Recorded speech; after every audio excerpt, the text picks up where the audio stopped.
Hey everybody, Miss LeMay here, hoping to check in with all of you and walk us through a few problems all about adding fractions that have different denominators. Because I know last year, a lot of us were really confident in things that kind of looked like this. We have 1/3 plus 1/3 equals 2/3. Oh, shoot, you can't even see it. Hold on, let me bring it down. That's what I was saying. You're really confident in problems like 1/3 plus 1/3 equals 2/3 because we have 1 out of 3 pieces, which looks like this. 1 out of 3 pieces plus 1 out of 3 pieces means we now have a total of 2/3. We are super confident in problems like that. However, yesterday you all watched a teaching point and did some work with problems that looked a little bit more like this. They looked like 1/3 plus 2/6 equals blank. Unfortunately, we're no longer dealing with denominators, the bottom of the fraction, that are the same, because our goal is to kind of challenge our brain and see how we can grow with fractions. So today I want to walk us through some problems like this.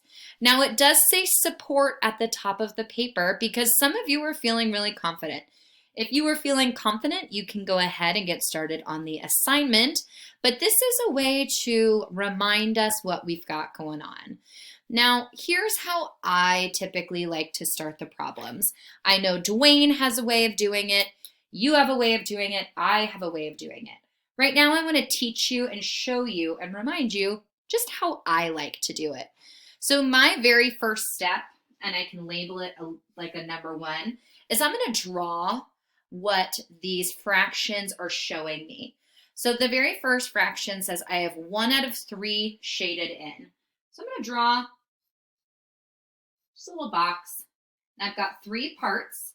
And I know that because that's what the bottom is telling me. I've got 3 parts. And the top tells me how many pieces or parts I'm going to shade in. And it says only 1. So I might just do some dots. That's me shading it in. I've got 1 out of 3. Now the second fraction, the denominator is different. I'm dealing in sixths. So 1, 2, 3, 4, 5, 6. And this time the numerator is 2. So I've got 2 out of 6. 1 and 2. So I've got 2 pieces over here and 1 piece over here that are shaded in. Now here's the second step. We need to figure out how to divide our boxes up to get our denominators to be the same amount. So we know, looking back up at the top, we could add these fractions together because they had the same denominator. We can't add these together because they don't have the same denominator. But I could add some lines so that they have the same amount of boxes.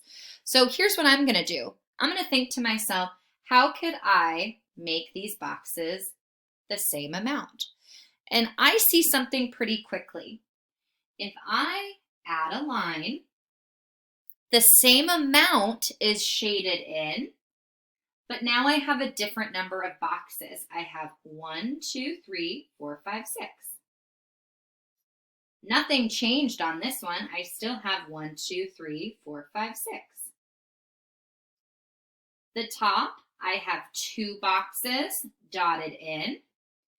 Over here, I now have 2 boxes dotted in. I have the bottom box and the top box. I've got 2.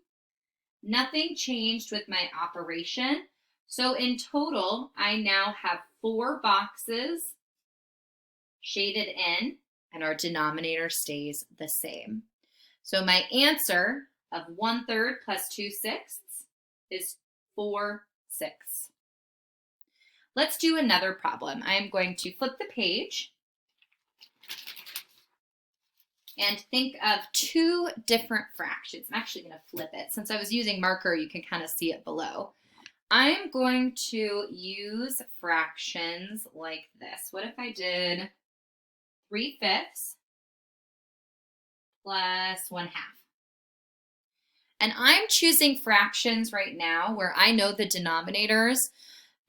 It's easy to find what they have in common. And later on, we will use more challenging fractions. So for now, I've got 3/5. I'm going to draw it very first. Denominator shows me how many boxes. So 5. 1, 2, 3, 4, 5. I'm going to do this one next. Bottom shows us how many separate pieces. So I've got 2 separate pieces. Now I will shade in or dot the numerators. I've got 3 out of 5. So I've got 1, 2, 3. Next one, I've just got 1. Now I can see, everybody, that these are not the same denominator, so I cannot at all add them together. Instead, I need to think of what a common denominator could be between 5 and 2. And we could add lines like before, but we could also list out the multiples to see what they have in common. And this is something Dwayne did, so I'm going to list them out. So first I'm going to do 5s, then I'm going to do 2. So multiples are our multiplication factors. 5 times 1 is 5. 5 times 2 is 10. 5 times 3 is 15. 5 times 4 is 20. 5 times 5 is 25. You can keep going, but I'm going to stop. Then I can count by my multiples of 2. These we know off the top of our head. 2, 4, 6, 8, 10, 12, 14. The first number that they both have in common is 10. You might be thinking, duh, Miss LeMay, we knew that. But that's just a quick little way to figure out what they both have in common. Now, will they have later numbers in common? Yes, they will. But for right now, we're going to go with the lowest number. So now we need to figure out how to make 10 boxes. With my denominator of 5, I'm just going to add a line because now I have 1, 2, 3, 4, 5, 6, 7, 8, 9, 10. Now over here, I'm going to add 5 lines. 1, 2, 3, 1, 2, 3, 4,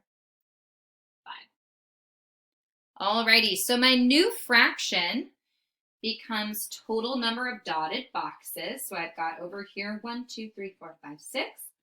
6 out of 10 plus 1, 2, 3, 4, 5 out of 10.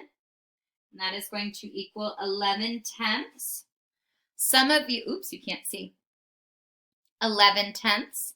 Some of you might be ready to simplify. We will learn a little bit more about that later. So you could leave it with 11/10, or we can simplify it and say 1 and 1/10.